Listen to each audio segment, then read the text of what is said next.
Bonjour et bienvenue à l'émission Chrétien comme Christ.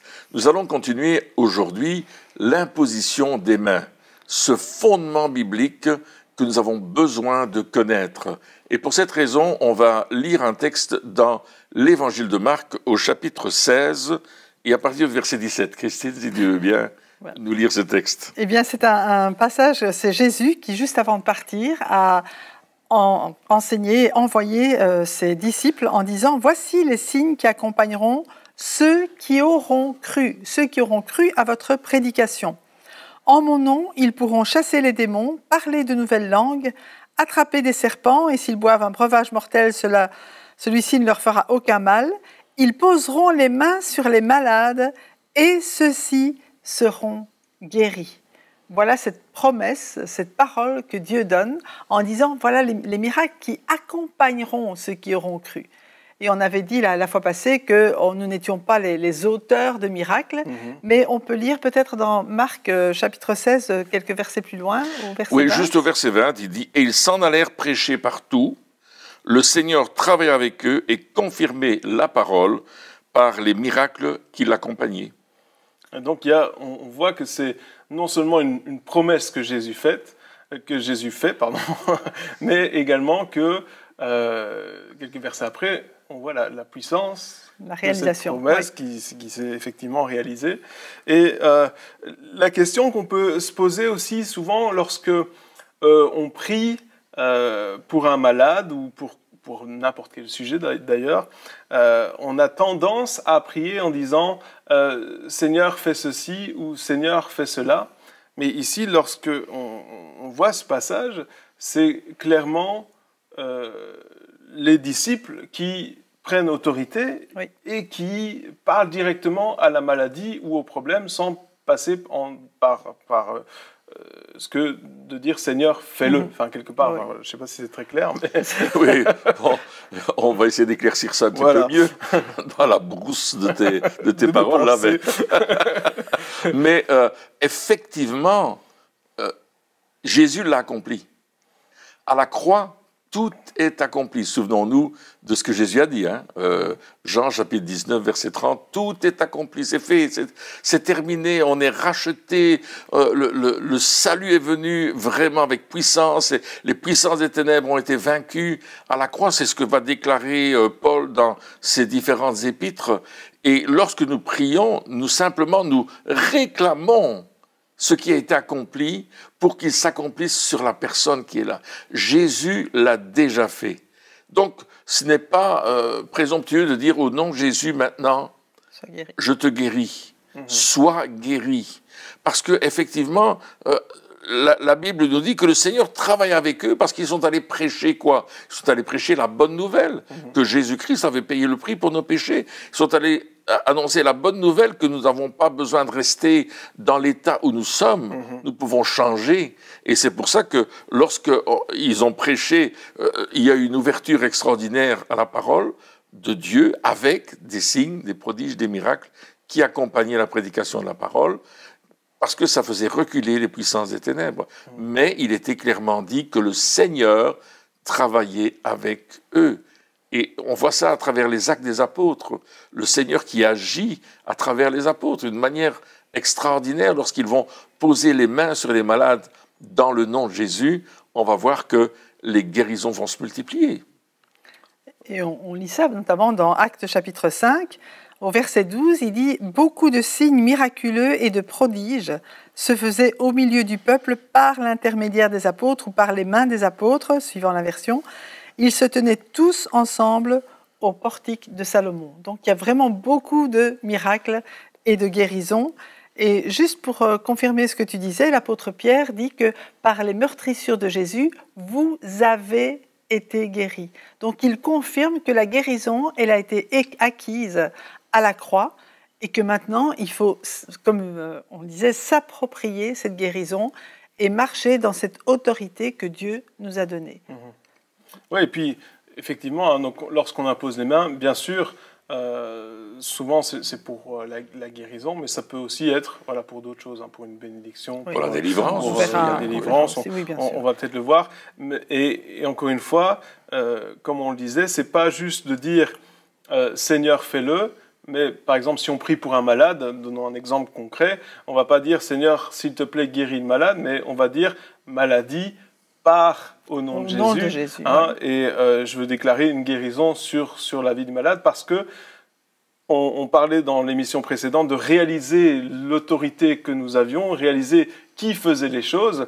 Et si je dis « Seigneur, fais-le », quelque part, je me retire totalement du plan et j'ai plus rien à voir du tout avec ça, alors qu'on vient de le dire, le Seigneur travaille avec nous et pas juste lui il fait quelque chose et puis nous on fait autre chose. On est en collaboration. Ouais. Et donc on peut dire, oui, dans le nom de Jésus, hein, par la puissance de Jésus, je parle à cette maladie et donc on travaille main dans la main avec le Seigneur dans ce contexte. Et donc c'est aussi important de le préciser et de réaliser la manière dont on doit faire les choses aussi. Parce que les phrases, les mots que nous utilisons sont pas super importants, mais souvent ça montre quand même notre état d'esprit, nos pensées, comment on voit les choses. Et c'est clair que dans ce qui est de l'imposition des mains, des fois on a une vue un peu brouillée, c'est pas totalement clair, et donc ce doute qui est dans beaucoup de chrétiens fait que soit on n'ose pas le faire, ou quand on le fait, on n'a aucune idée de comment il faut faire, de ce qu'il faut faire, et de la puissance vraiment qui est en nous déjà.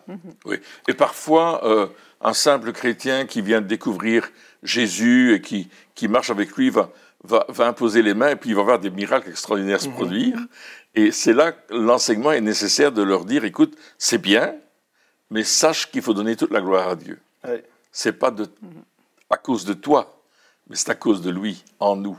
C'est à cause de l'œuvre qu'il a accomplie à la croix, et nous devenons des co-ouvriers avec Christ. Comme tu le disais, il y a cette communion. On ne fait rien tout seul. D'ailleurs, Jésus ne faisait rien tout seul. Oui, il dit, je fais ce que je dois faire au Père.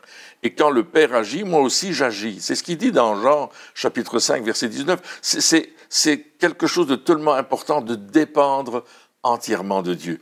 Et lorsqu'on dépend entièrement de Dieu pour accomplir ce que Dieu nous demande de faire, c'est facile, c'est léger, on n'a pas à lutter pour le faire, c'est lui qui le fait à travers nous. Ça ne veut pas dire qu'on n'a pas de combat, mais les combats ne sont pas avec Dieu, les combats sont contre les puissances des ténèbres, l'ennemi qui veut nous empêcher d'accomplir l'œuvre. C'est toute la différence. Oui, c'est ça. Hein.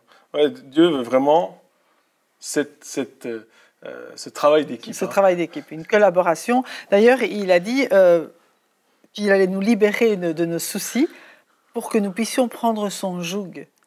Et son joug, c'est vraiment le fait qu'il va collaborer avec nous. Hein. C'est comme quand deux bœufs travaillent ensemble, il y en a un plus fort et un plus faible. Lui, c'est le plus fort, mais... C'est clair. Mais on est sous le même... je ne vais pas dire le même fardeau, sous la même œuvre que lui accomplit avec nous.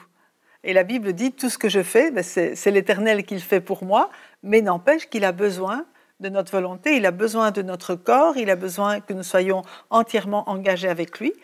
Et rappelons que Pierre, il a dit, mais au nom de Jésus, ce que j'ai, je te le donne, au nom de Jésus. Et là, ça veut dire que Jésus est ressuscité aussi. Hein. Il est mort sur la croix, mais c'est parce qu'il est ressuscité qu'il est vivant et qu'il peut agir. Au nom de Jésus-Christ de Nazareth, lève-toi et marche. Donc, il n'a pas dit, Seigneur, je te prie de guérir cet homme. Il a vraiment utilisé, il a parlé, il a dit, c'est ce nom, c'est cette autorité que Dieu m'a donnée, je l'exerce pour accomplir l'œuvre de Jésus, celle qu'il aurait faite s'il avait été là. Oui, on voit ça dans de nombreux passages du Nouveau Testament où simplement Pierre va parler à cet homme qui est mort, à cette femme qui est décédée aussi. Lève-toi, vas-y. Et puis la résurrection est là, et puis c'est extraordinaire. C'est là qu'on doit découvrir la puissance de Dieu. Absolument. Amen. Et on travaille avec cette puissance. Et pour ça, on a besoin d'une assurance. Oui, une assurance que on est au bon endroit, au bon moment, y compris pour la bonne personne. C'est vrai, parce que le doute, c'est vraiment notre ennemi. Hein. Si on se dit, ah oui, mais comme on a vu avec le lépreux, oui, mais est-ce que Dieu veut vraiment le guérir? Est-ce que le lépreux, il disait, c'est-à-dire, si tu veux, tu peux me rendre pur, si tu veux. Et Jésus répond, mais évidemment, je le veux. Ouais. Et donc, il y a aussi des fois ce doute qui vient lorsqu'on veut imposer les mains, on dit, ouais, mais est-ce que c'est le bon moment? Est-ce que c'est la bonne personne? Est-ce que je suis au bon endroit? Et le seul moyen d'être sûr qu'on est au bon endroit au bon moment avec la bonne personne, c'est justement d'être conduit par le Saint-Esprit. On ne peut pas le faire autrement, on peut pas... les apôtres avaient du fruit parce qu'ils étaient au bon endroit au bon moment, parce qu'ils se laissaient conduire par le Saint-Esprit. Jésus avait du fruit parce que, comme on vient de le dire, il ne faisait que ce qu'il voyait faire au Père, ouais. Et du coup, il était assuré d'être toujours au bon endroit au bon moment. Et nous, chrétiens, aujourd'hui, on a aussi besoin de cette assurance. Pour avoir cette autorité, hein. On vient de parler de l'histoire où il dit « Vas-y, au nom de Jésus, maintenant, lève-toi et marche ». Il faut quand même le faire. Au milieu de la foule, il n'y a pas eu de moment spirituel avant, il n'y a pas eu de temps de louange qui préparait les choses. Non, mais c'est vrai. Souvent, on dit « Oui, mais moi, je peux prier seulement après la louange ». Ce n'est pas ce qui se passait à ce moment-là. Mais ils étaient au bon endroit, au bon moment. Et ce miracle a eu un impact quand même extraordinaire. Ouais. Oui.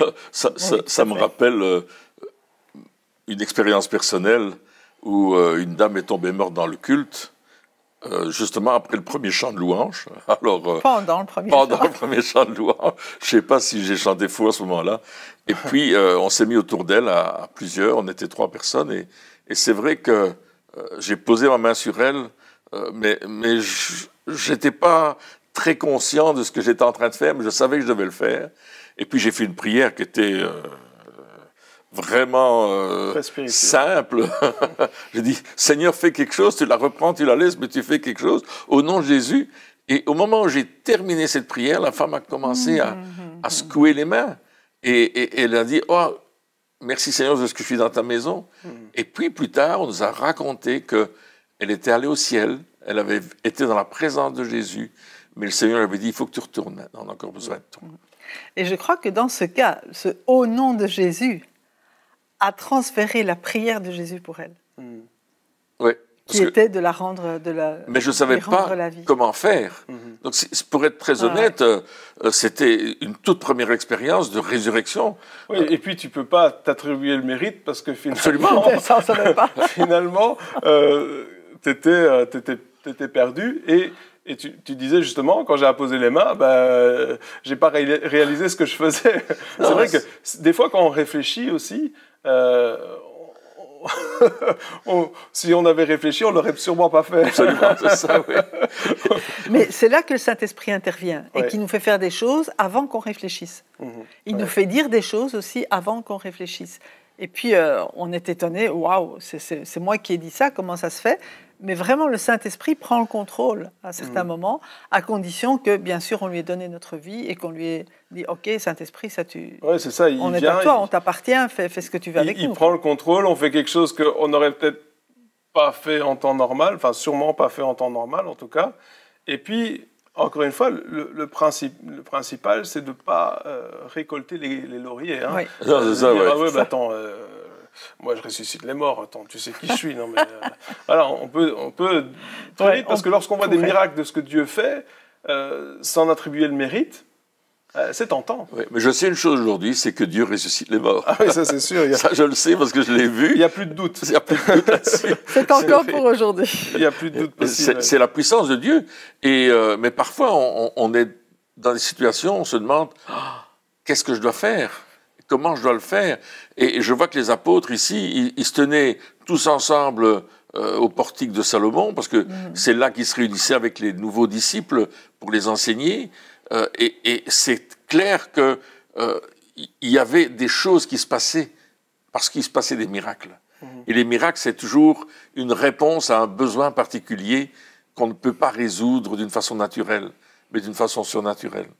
Et là, par les mains des apôtres, c'est ce qui est écrit, par les mains des apôtres, par l'intermédiaire des apôtres, qui avait cette compassion pour les personnes. Il posait les mains sur les gens et les gens étaient soit guéris, soit délivrés, soit vivaient un miracle dans leur situation. C'est ça la puissance de Dieu, ça l'amour de Dieu extraordinaire. Ouais, et puis c'est pas juste, donc ici on parlait des apôtres, mais comme on a parlé dans le passage précédent, par les mains de ceux qui auront croient, cru. oui, bien sûr. Et donc c'est vrai que des fois aussi on se dit, mais je peux pas le faire parce que je suis pas assez ceci, pas assez cela. C'est aussi dangereux parce que quelque part on peut priver certaines personnes d'une bénédiction ou même d'une guérison parce qu'on a peur d'obéir quelque part à la parole de Dieu. Hein, des fois, le Saint-Esprit nous conduit et on a vraiment un désir d'imposer les mains à quelqu'un, et puis on ne le fait pas, hein, parce qu'on a peur. Et il faut faire attention aussi, parce qu'on a une responsabilité qui est là.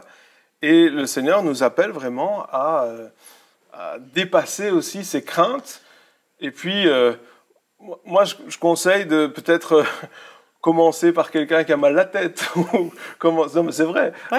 On peut-être pas commencer par ressusciter un mort, mais je crois que ça peut arriver. Hein, ça peut arriver, mais aussi développer aussi ces choses-là, développer ce muscle de la foi, hein, cette autorité aussi que Dieu nous a donnée, en disant, ben voilà, je vais le faire encore et encore. On a des témoignages de personnes qui ont imposé les mains. C'était une dame, je pense, elle a imposé les mains à 2000 personnes avant d'avoir une première guérison. Il fallait être persévérant. Hein, oui. Donc, les 2000 premiers, rien ne s'est passé, mais ensuite, à peu près, hein, ce n'est pas des chiffres tout ronds, mais ensuite, il y a eu un déclic, et puis voilà, il y a aussi, des fois, on a besoin de persévérer, de ne pas se décourager, de ne pas se dire « Ah oui, mais je l'ai fait une fois, ça n'a pas fonctionné, je ne le referai plus jamais. Hein, ». C'est un petit peu... vider le bébé avec l'eau du bain, c'est pas une bonne solution. Donc, si c'est arrivé que, voilà, peut-être vous avez imposé les mains et ça s'est mal passé, ne désespérez pas, mais continuez, persévérez dans cette imposition des mains parce que le Seigneur est avec vous. Et bien sûr, dans tout ce qu'on dit, soyez toujours soumis aux autorités que Dieu a mises sur votre vie, parce qu'on a besoin de personnes qui nous aident, hein, et qui nous soutiennent, qui nous conduisent aussi. Des fois, on fait les choses pas totalement comme il faut, et donc on a besoin de personnes qui vont nous remettre sur le droit chemin aussi. Il faut réfléchir à ce qu'on fait, effectivement, mais il faut le faire avec toujours la compassion et la passion que Dieu nous donne pour bénir les personnes. C'est simplement ça. Oui, et puis parfois, c'est important d'être à plusieurs. Oui. Hein, c'est là où 2 ou 3 sont assemblés, je suis au milieu d'eux. Si 2 ou 3 s'accordent pour demander une chose en mon nom, je vais le faire. Donc il y a des situations où, ok, moi tout seul, j'arrive pas, ou bien je prie pour une personne, mais on a besoin d'être à plusieurs et d'unir notre foi ensemble pour déclencher quelque chose aussi. Oui. Ça aussi, c'est important. Hein. Et effectivement, tu parlais d'assurance tout à l'heure.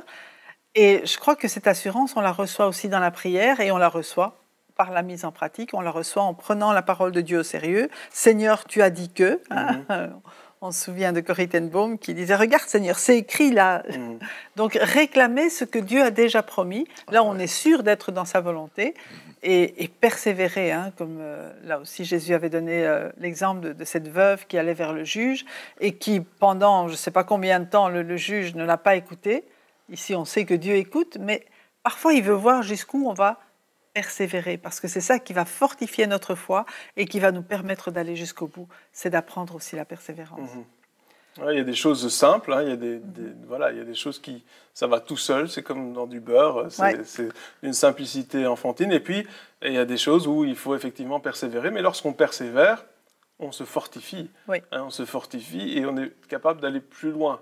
Et il ne faut pas qu'on puisse se dire « Ah ben non, je suis arrivé à un tel stade, maintenant, je suis bien, je suis je ne vais pas aller plus loin, mais au contraire de dire « Je suis arrivé là par la grâce de Dieu, et Seigneur, aide-moi à aller encore plus loin ». Mais plus loin veut dire aussi plus de persévérance, plus de fruits, ça veut dire aussi plus de travail. Oui. Hein, les deux vont ensemble. Les deux vont ensemble. Et si je veux qu'il y ait plus de guérison, par exemple, ben je vais devoir prier pour plus de personnes. Enfin, c'est un peu logique quand même. Mais, voilà. Oui, et puis je vais aussi devoir me préparer mieux, me documenter, lire la Bible, chercher des enseignements sur ce pourquoi je suis appelé, et je vais persévérer, mais travailler aussi pour que ça se perfectionne en moi, et que mon cœur et ma foi soient fortifiés par la parole de Dieu, mais aussi par des exemples que je peux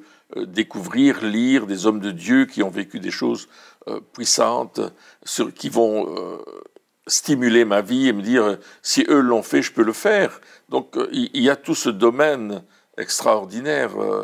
Justement, j'entendais parler, je me suis intéressé à la vie de John G. Lake, cet homme qui avait un ministère de guérison extraordinaire. Et puis il était en Afrique du Sud, il y avait une épidémie de, je ne sais pas si c'est le choléra ou autre chose, et avec toute son équipe, ils sont allés aider les médecins, les infirmiers qui sortaient les gens de leur maison. On devait brûler leur maison, on devait brûler tous les vêtements et tout. Et puis les médecins ne comprenaient pas qu'eux ne portaient pas de gants, pas de masque. Ils allaient prier pour les gens et il se passait des choses extraordinaires. Et aucun de l'équipe de John G. Lake n'était atteint par la maladie. Alors le médecin a dit, je ne comprends pas. Il dit, mais celui qui est en nous est plus puissant que cette maladie. Il dit, prenez le virus ou la bactérie de cette maladie, examinez-le au microscope, qu'il est bien vivant, et il semblerait que cette maladie vivait encore un certain nombre de jours après que les personnes étaient mortes. Donc ils ont pris ce virus, ils l'ont mis au microscope, il dit, maintenant mettez-le sur ma main. Et ils l'ont mis dans sa main. Il dit, maintenant regardez le virus au microscope. Et le virus était mort.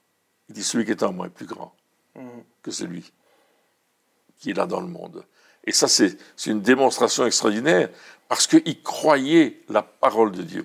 On va imposer les mains parce qu'on croit la parole de Dieu. Ce n'est pas un geste magique, c'est parce qu'on croit que ce que Dieu a accompli, ce que Dieu a fait, ce que Dieu est, nous a été transmis à nous qui sommes nés nouveaux, qui sommes passés par le baptême d'eau, qui avons reçu le baptême Saint-Esprit. On va croire que Dieu va passer à travers nous et que, waouh, il va toucher les personnes. Et par passion et compassion, on va le faire. Ouais. Donc on croit, on est inspiré par le Saint-Esprit, c'est-à-dire que c'est pas, on ne fait pas juste, voilà, en disant, mais tiens, aujourd'hui je vais aller en Afrique, et je vais aller prier pour... Non, c'était conduit par le Saint-Esprit. Oui. Et puis, un fait qui est important aussi, c'est de se dire, on va le mettre en pratique. Parce que si on enseigne, par exemple, aujourd'hui sur l'imposition des mains et qu'on ne le fait pas, eh bien, ça va mourir. L'enseignement ne sert à rien. Il n'a d'usage que lorsque on met les choses en pratique dans notre vie, lorsque on impose les mains aux personnes, et même peut-être des personnes qu'on connaît, en disant, tiens, je suis en train de m'entraîner à l'imposition des mains, est-ce que tu veux m'aider? Je veux prier pour toi, je veux te bénir. Je sais pas, on peut prier pour une ou deux personnes par jour en disant, je vais mettre ça en pratique dans ma vie parce que je veux devenir un chrétien comme Christ. Et Christ imposait les mains, Jésus imposait les mains constamment. Je veux dire, il imposait les mains à beaucoup de personnes. Et donc, c'est aussi important de se dire, ok, je ne vais pas juste entendre parler, ah oui, c'est super, il pourrait éventuellement y avoir des miracles, je pourrais éventuellement bénir des personnes, non, je vais déjà le faire et je vais déjà même transmettre ce que Dieu nous a donné. Oui. Dire, Seigneur, voilà, peut-être qu'on n'a pas reçu grand-chose, mais ce que j'ai, je veux le donner. Ce que j'ai reçu, je ne veux pas le garder pour moi, je veux le donner parce que je sais que Dieu va donner encore plus. Et peut-être dire, Seigneur, montre-moi des personnes à qui je peux transmettre ce que tu m'as donné, les dons, les capacités, etc., l'autorité, peu importe, et mettre en pratique. Parce que sans la pratique, tous les enseignements qu'on fait, tout ce qu'on est en train de dire, toutes les émissions ne servent absolument à rien. Hein. La foi sans les œuvres est morte, elle est vaine, ça ne sert à rien. Et donc le but toujours, et ici surtout pour l'imposition des mains, c'est de dire, on ne va pas laisser ça aux autres, on ne va pas laisser ça juste au pasteur, on ne va pas laisser ça juste au ministère, mais chacun, on va le mettre en pratique dans notre vie. On va le pratiquer d'une façon régulière et avec toujours cette passion et cette compassion parce que notre relation avec Dieu existe, la révélation de qui Dieu est dans notre vie. Et souvent, on dit dans nos écoles de guérison, allez prier pour les gens. Et alors les gens disent, oui, mais comment est-ce qu'on peut faire? Il dit, simplement, vous dites aux gens, voilà, je suis dans une école de guérison, j'ai des exercices à faire. Est-ce que je peux prier pour vous? Simplement, c'est mon entraînement. Je vais vous expliquer comment je vais prier et pourquoi je vais prier pour votre situation, si vous en avez besoin. Et les gens disent oui, mais oui, bien sûr, fais ton exercice. Et puis ils voient qu'ils sont touchés par la grâce.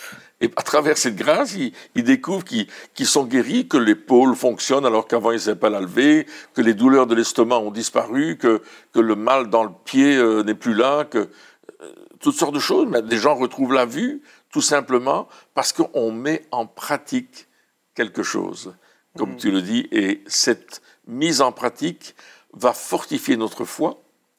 Bien sûr, il faut persévérer. Il y a des moments où on ne verra pas un résultat immédiat, ou un demi-résultat peut-être, mais Dieu va accomplir le reste. Je me souviens de ce jeune homme qui était venu dans une rencontre, il avait une grosse douleur dans le pied, et puis il a demandé la prière, j'ai prié pour lui, je lui ai demandé comment ça va, il dit non, ça n'a rien fait. Je dis ok, est-ce que je peux reprier? Il dit non, je vais aller me rasseoir.